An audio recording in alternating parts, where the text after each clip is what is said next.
Lulungin po ako. Lulungin po ako. Nakikiusap po. Isang po. Kasal ko po ito. Sabi ika nga nila, isa sa pinaka-importanting araw na hinihintay ng mga babae ay ang araw ng kanilang kasal. Ngunit panoorin mo ang nag-viral na video na ito kung papaano mismo sa araw ng kasal huhuliin ang di umano'y soon-to-be bride na scammer. I-request talaga na ngayong araw. Wait lang. Ito, nakikiusap kami sa inyo. Kami makikiusap. Tapusin natin to. I-apprehension namin. Dahil natin sa opisina. Kasi tapusin nyo yung pag-ano nyo. Hindi kasi 1 o'clock yung tapos conversation. So, paano magiging possible yun?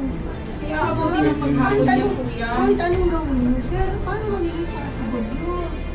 Huwag na tayo mag-usap about court, about ganitong law.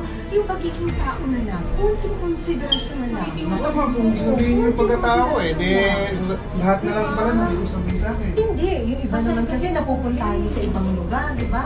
Ito kasi is pwede. Meron pa naman, namamatay sa harap namin yung naglulupas eh. Kung kailangan niyo bang gano'n?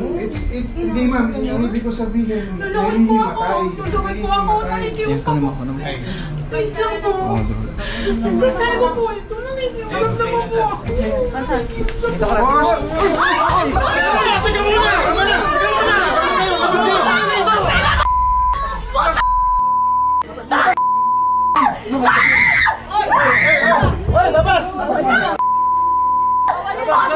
Ayon sa mga nagreklamo, sangkot daw ang soon-to-be bride sa pagbibenta ng lupa, sasakyan at mga bahay na peke pala ang mga dokumento at mga titulo. Labas!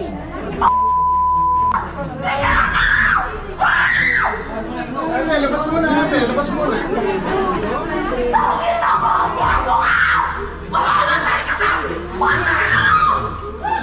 Ate!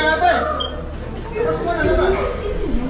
Babasagan ko naman sa labas. Bakit niyo pinapapasok? Na-record niyo ba yung sinampal ko? Ayaw! Oo, pwede na po.